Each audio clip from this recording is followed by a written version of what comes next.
आधी आबादी किसके साथ, यह सवाल बिहार में गूंज रहा है। हर किसी का फोकस महिलाओं पर है। नीतीश कुमार की सरकार ने बिहार में 75 लाख महिलाओं के खाते में 10-10 हजार रुपए भेज दिए। नीतीश कुमार और नरेंद्र मोदी दोनों ये कहते हैं कि बिहार की महिलाओं के लिए उनके दो भाई नीतीश और नरेंद्र मोदी हैं। लेकिन उसी दिन प्रियंका गांधी बिहार में डेरा डालती हैं और प्रियंका गांधी बिहार पहुंचकर बिहार की महिलाओं से कई वादे करती हैं। क्या कहती हैं प्रियंका, वो सुनिए। जब सरकार बनेगा मां योजना चलाया जाएगा। MAA मां से यानी M से मकान। महिलाओं को मकान मिलना चाहिए कि नहीं मिलना चाहिए जिसका मकान नहीं है। पहला मां से मकान, फिर A से अन्न और दूसरा A से आमदनी, यानी सबको पक्का मकान, खाने की कोई चिंता नहीं, आप लोगों को अन्न मिलेगा। और तीसरा यानी आमदनी, आपको नौकरी और रोजगार तेजस्वी दिलाने का काम करेगा। अब बात सिर्फ प्रियंका के वादों तक सीमित नहीं है दोस्तों। तेजस्वी यादव भी महिलाओं के लिए लगातार ऐलान करते चले आ रहे हैं। तेजस्वी यादव ने एक बार फिर मां के जरिए महिलाओं को जोड़ने की कोशिश की। तेजस्वी की भी बात सुनिए। हमारे गठबंधन ने तय किया है कि जो जरूरतमंद महिलाएं हैं उनको 2500 रुपए हर महीने मिलेगा। आपके मानदेय की बात हम सब अच्छी तरह से समझ रहे हैं और आपके मानदेय को बढ़ाने के लिए, आपके सम्मान के लिए हम सब काम करेंगे। आपने यहां मंच पे कई महिलाओं ने अपने बच्चों की स्वास्थ्य की बात की। हमने तय किया है कि जिस तरह से कांग्रेस की सरकार ने राजस्थान में 25 लाख का स्वास्थ्य बीमा जारी किया था, उस तरह से बिहार में हम उसे लागू करेंगे। इसका मतलब है कि 25 लाख रुपए तक कोई भी स्वास्थ्य सुविधा, चाहे वो सर्जरी हो, दवा हो, कुछ भी हो, वो आपको मुफ्त में मिलेगी।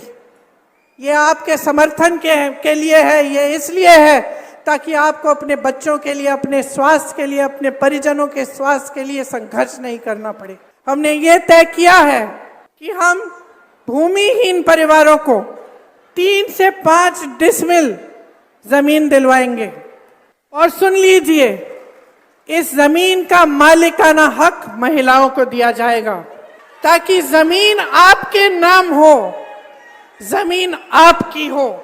ये आपकी शक्ति है जिसे हम पहचान रहे हैं, ये आपका सम्मान है जिसे हम समझ रहे हैं। जिधर देखिए उधर बिहार में हर तरफ महिलाओं पर बात हो रही है। प्रशांत किशोर भी महिलाओं की भागीदारी पर जोर दे रहे हैं और ये कह रहे हैं कि 40 से ज्यादा महिलाओं को पीके की पार्टी टिकट देगी। सवाल घूम कर वहीं आता है कि आखिर बिहार में महिलाएं इतनी प्रासंगिक क्यों हो गई हैं, इतनी चर्चा में महिलाएं क्यों आ गई हैं? क्या महिलाएं ही बिहार में गेम चेंजर बनेंगी? क्या महिलाएं ही सियासत में सब कुछ बदलने का दम रखती हैं? ये जो तमाम बातें हो रही हैं, इस पर भी मैं आपसे बात करूंगा, लेकिन उससे पहले मैं बिहार में महिलाओं के कुछ आंकड़ों पर नजर डाल लेता हूं, आपको भी बता देता हूं। बिहार में दोस्तों, अगर मैं वोटर्स की बात करूं तो कुल वोटर जो है वो 7.64 करोड़ हैं।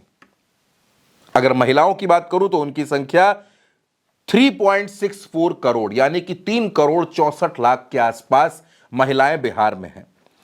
अब अगर रेशियो निकालिए तो प्रति 1000 पुरुष पर बिहार में 909 महिलाएं हैं। लेकिन अब मैं अगर वोटिंग परसेंटेज की बात करता हूं तो वोटिंग परसेंटेज में बिहार में महिलाओं ने हमेशा पुरुषों को पछाड़ दिया है। बात 2020 के विधानसभा चुनाव की करूं तो 2020 में पुरुषों ने वोट डाले 54.6%, जबकि महिलाओं ने 59.7%। लोकसभा चुनाव 2024 में पुरुषों ने वोट डाले 53.28%, लेकिन महिलाओं ने वोट डाला 59.39%, यानी महिलाओं ने हमेशा ज्यादा वोटिंग की है। बिहार में 243 विधानसभा सीटें हैं। 2020 के चुनाव में 160 सीटों पर महिलाओं ने ज्यादा वोट डाले थे और मौजूदा वक्त में बिहार में 18 साल से लेकर 25 साल की उम्र की महिलाओं की जो संख्या है वो 25 से 30% के आसपास है। क्या महिलाएं ये तय करेंगी कि बिहार में कुर्सी पर कौन बैठेगा, सत्ता किसे मिलेगी? एक तरफ 10,000 रुपए दिए गए, दूसरी तरफ से कहा जा रहा है कि ये तो इनको 20 साल में अब याद आया है, पहले क्यों नहीं याद आया? और ये सब झूठे वादे हैं, ये वोट खरीदने की कोशिश है। तेजस्वी और प्रियंका राहुल महिलाओं से अलग अलग वादे कर रहे हैं। नीतीश कुमार शराबबंदी पर अपनी पीठ थपथपाते हैं कि हमने शराबबंदी कर दी, महिलाओं के हित में यह हमारा सबसे बड़ा फैसला था।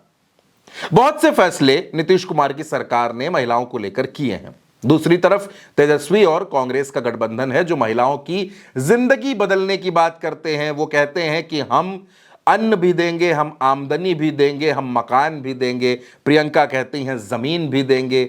बहुत से वादे हो रहे हैं, लेकिन इन वादों के बीच में बिहार की आधी आबादी क्या सोचती है, बिहार की महिलाएं क्या सोचती हैं, उसको समझना, उसको जानना भी बेहद जरूरी है। दोस्तों, ये बात बिल्कुल सच है कि बिहार में महिलाओं ने पुरुषों से ज्यादा वोट डाले हैं। महिलाएं पुरुषों से ज्यादा राजनीतिक तौर पर सक्रिय नजर आती हैं, उनसे ज्यादा समझदारी के साथ सोचते हुए नजर आती हैं। लेकिन बिहार का चुनाव है दोस्तों, ये 2025 का चुनाव बहुत चैलेंजिंग होने वाला है।